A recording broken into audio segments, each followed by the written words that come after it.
우리 지지난주 말씀 통해서 믿음의 사람 아브라함, 그의 삶과 신앙을 함께 묵상했습니다. 기억나실지 모르겠어요. 특별히 하나님께서 아브라함을 택하셨지요.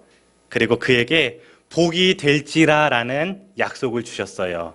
그리고 그 복을 자신만이 누리는 것이 아니라 나눌 수 있는 축복의 통로가 되라라는 그러한 사명을 주셨지요. 그러면서 우리 또한 올해 그렇게 우리를 통해 이루실 하나님의 약속 기대하며 또한 사명을 넉넉히 감당할 수 있기를 원합니다 라고 우리가 함께 소망하며 축복하는 시간을 가졌습니다.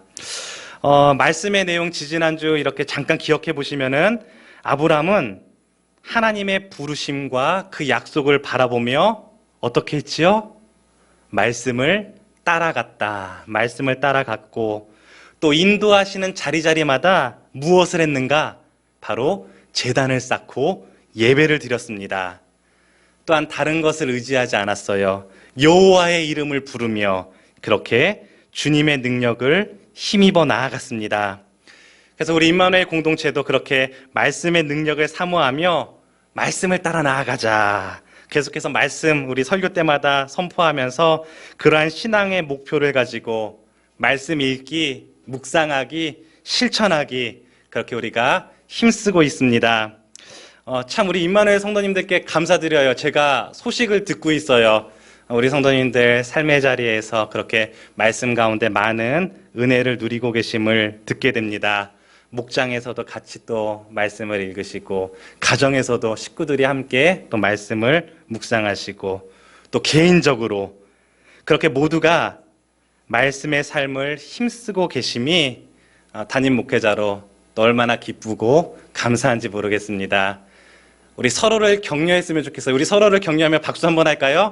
예, 말씀의 삶 힘쓰고 계심에 축복합니다. 격려드리고 싶어요. 얼마 전 아내가 이렇게 침대 머리맡에서 성경을 읽고 있는데 그 모습을 바라보던 큰 아들 녀석이 저에게 오더니 이렇게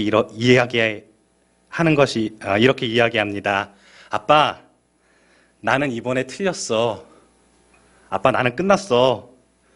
무슨 말인가 했더니 성경 읽기를 포기하겠다라고 그렇게 선언하는 것이었습니다. 1월이 벌써 둘째 주, 셋째 주가 지나가는데 아직 성경 읽기를 시작하지 못했다는 거예요. 매일 큐티는 하고 있는데 성경 통독을 아직 시작하지 못해서 1년에 1독하려면 하루에 3장, 또 주말에는 5장을 읽어야 되는데 벌써 2-3주 지났는데 그 쌓여있는 성경의 장수가 아이에게 부담이 돼서 그래서 저에게 말합니다. 아빠, 나는 틀렸어. 나 포기할래. 끝났어. 그런데 그런 아이의 말을 들으며 그런 생각과 마음을 가지고 있는 것조차도 참 이뻐 보였어요. 그래도 얘가 말씀에 대한 거룩한 부담을 가지고 있구나. 나름 신경 쓰고 있고 애써 보려고 노력하는구나. 자기는 끝났다고 하면서 풀이 죽어있는 아이의 모습을 보며 가슴 한편으로는 짠하더라고요. 그래서 아이를 격려해 주었습니다. 지안아, 괜찮아. 다시 한번 해보자. 이제 겨우 1월달 아직 다 지나가지도 않았는데 벌써 포기하면 어떡해. 성경 전체 1독이 어려우면 그냥 신약 성경 1독해도 돼. 그것도 어려우면 마태복음만 그렇게 1독해도 돼. 우리 목표를 다시 세우고 도전해보자. 괜찮아, 할 수 있어. 그렇게 격려해 주었습니다. 여러분은 어떠신지 모르겠어요. 여러분 어떠십니까? 작심삼일이라는 말이 있습니다. 결심하고 작정한 일이 지속적으로 실천되지 못함을 뜻하는 말입니다. 이는 어쩌면 우리의 연약함을 나타내는 그런 표현이 아닌가 생각합니다. 그런데요, 우리 신앙생활에도 이러한 작심삼일이 있는 듯합니다. 아니, 은혜 3일이다, 은혜 3일이다 이런 표현은 어떨까 생각합니다. 하나님의 은혜를 경험해요. 그러면 그 은혜를 주신 주님 앞에 수많은 결단을 합니다. 그 은혜에 감사함으로 주님, 제가 예배의 삶을 살겠습니다. 예배 빠지지 않고 그렇게 예배의 삶 살게요. 주님, 말씀과 기도로 나아가겠습니다. 주님, 이러한 은혜 주셨는데 제가 헌금 생활하겠습니다. 주님, 제가 먼저 섬기고 봉사하고 더 용서하고 사랑하겠습니다. 은혜 가운데 수많은 결단을 합니다. 또 서원을 합니다. 그런데요, 시간이 지나면 어느덧 그 은혜의 결단들이 잊혀지고 다시금 은혜 받기 전에 그런 모습으로 돌아가는 우리의 연약함, 또 저의 연약함을 보게 됩니다. 오늘 본문 말씀의 아브람도 마찬가지였습니다. 아브람은 하나님의 그 축복의 약속, 또 소명을 받고 순종함으로 말씀을 따라 나아갔습니다. 그리고 가는 곳마다 제단을 쌓고 하나님을 예배합니다. 여호와의 이름을 부르며 그를 의지합니다. 아브람, 그는 그렇게 은혜 가운데 결단하며 나아갔습니다. 그러나 오늘 본문 말씀처럼 그의 삶에 기근이 찾아오고 어려움이 생기자 그는 다시 은혜 받기 전, 약속과 소명을 받기 전에 그 삶의 모습으로 돌아갑니다. 오늘 말씀 보면 현재 아브라함의 상황이 어떻지요? 그는 삶의 기근을 만나게 됩니다. 분명 주님 바라보며 말씀을 따라서 그렇게 떠났는데, 그렇게 주님 말씀 따라 나아가면 모든 일이 술술 잘 풀리고 내가 소원하는 일들이 그렇게 잘 이루어질 줄 알았는데, 그런데 오히려 기근을 만납니다. 그리고 아브라함은 이러한 삶의 문제 앞에 더욱 주님 바라보고 그 말씀을 청종하기보다 눈앞에 놓인 문제에 집중합니다.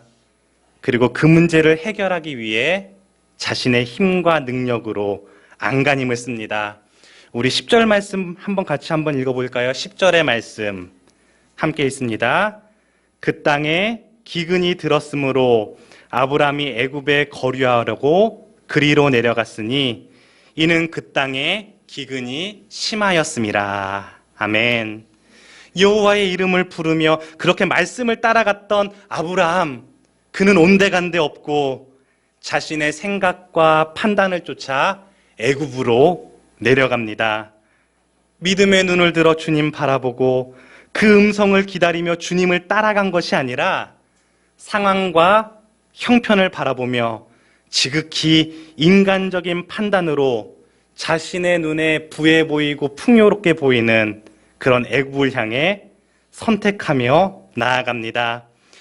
그렇게 하나님 중심의 삶, 하나님 중심의 선택에서 반대로 자기 중심으로, 또 자기 중심의 선택을 향해 나아가는 아브람, 그 삶에는 결국 계속해서 거짓과 속임수가 생기게 됩니다.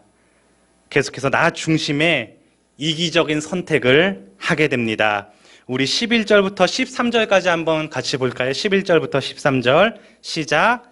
그가 애굽에 가까이 이르렀을 때에 그의 아내 사레에게 말하되 내가 알기에 그대는 아리따운 여인이라 애굽 사람이 그대를 볼 때에 이르기를 이는 그의 아내라 하여 나는 죽이고 그대는 살리리니 원하건대 그대는 나의 누이라 하라. 그러면 내가 그대로 말미암아 안전하고 내 목숨이 그대로 말미암아 보존되리라 하니라. 아멘. 아브람은 그렇게 자신의 생각과 뜻을 따라 애굽으로 도피하였는데 애굽 사람들이 자신의 그 아내 사레의 아름다움을 보고 그로 인해 자신을 위협할지도 모른다는 그런 생각을 갖지요. 그리고 아내에게 거짓과 속임수를 강요합니다. 사레가 얼마나 아름다웠는지 모르겠어요. 얼마나 아름다웠기에 이런 고민을 하게 되는지. 그리고 이러한 거짓과 속임수는 더 큰 어려움을 초래합니다.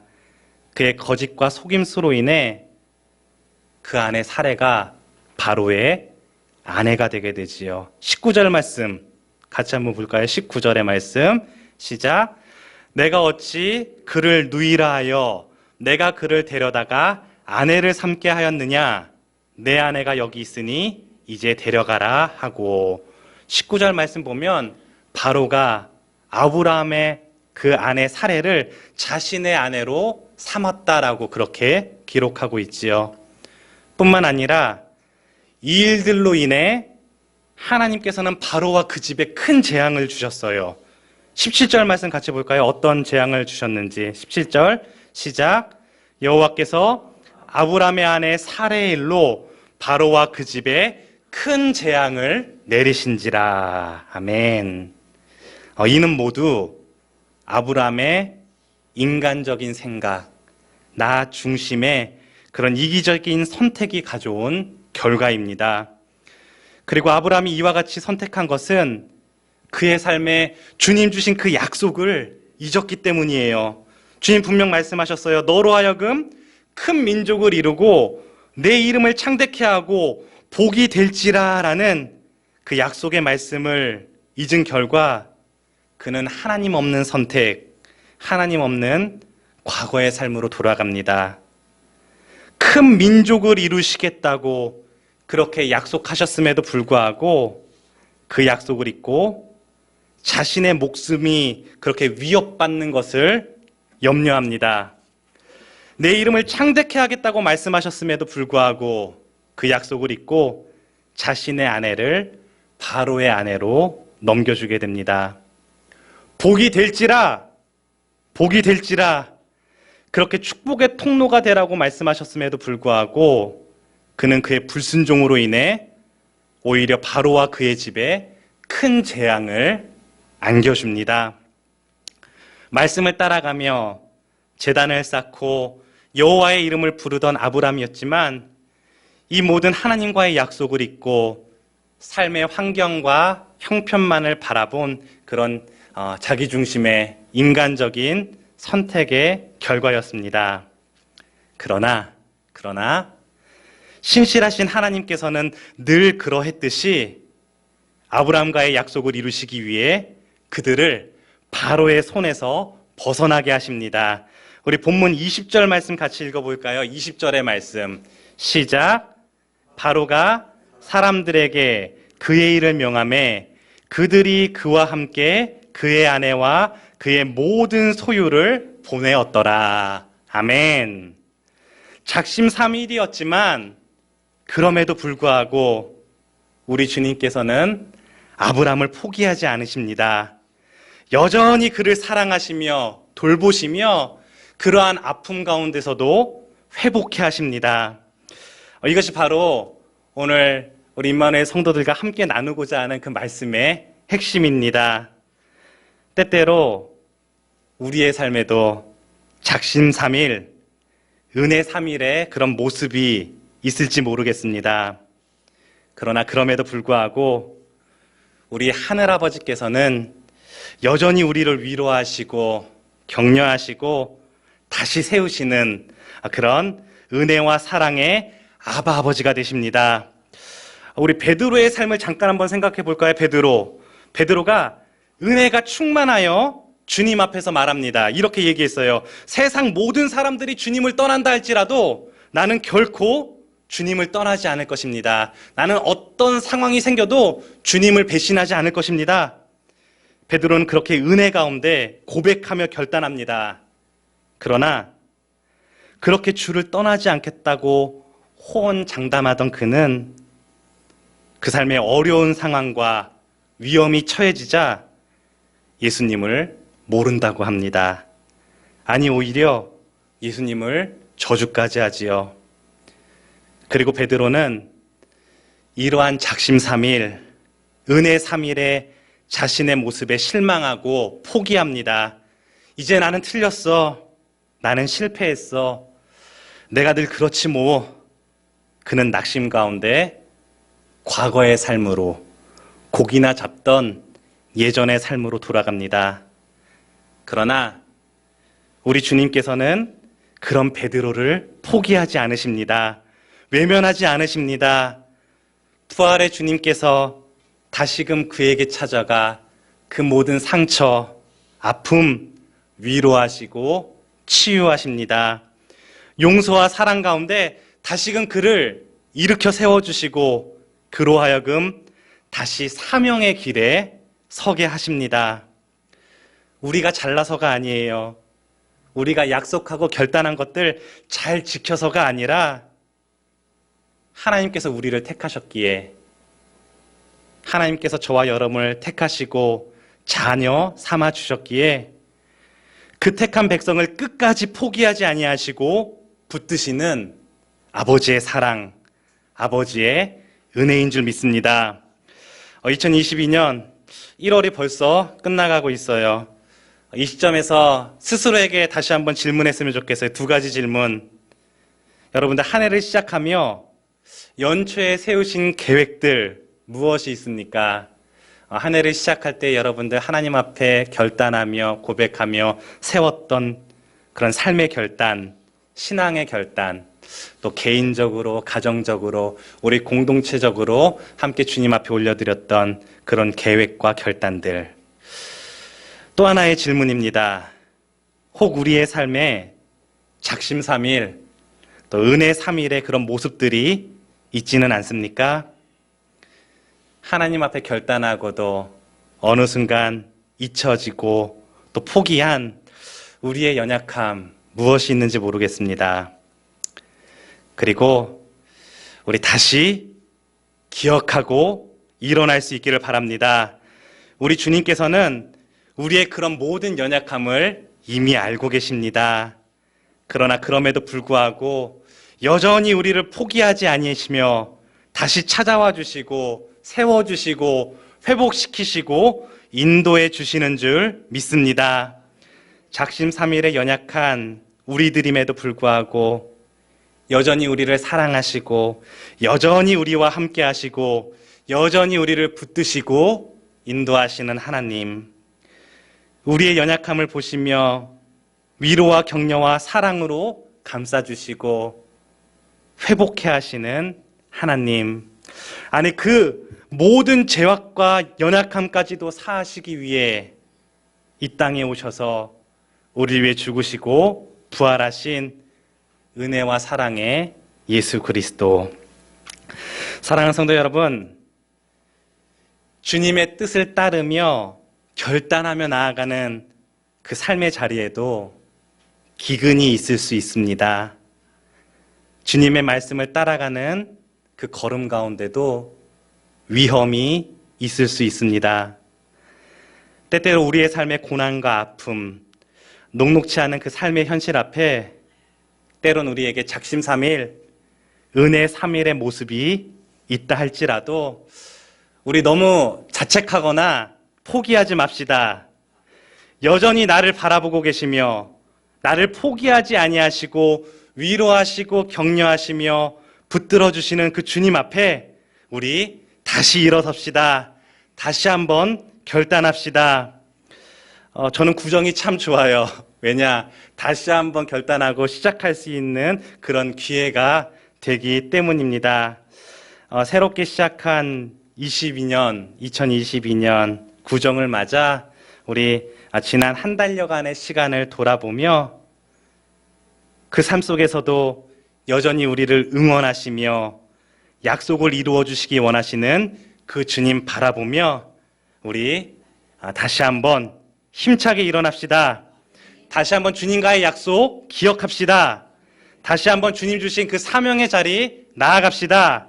아멘. 그렇게 다시 한번 우리의 삶 가운데 주님의 약속의 말씀을 신뢰하고 의지하고 따름으로 그 약속을 온전히 이루어가는 저와 여러분, 우리 임마누엘 공동체가 될 수 있기를 주님의 이름으로 축원합니다.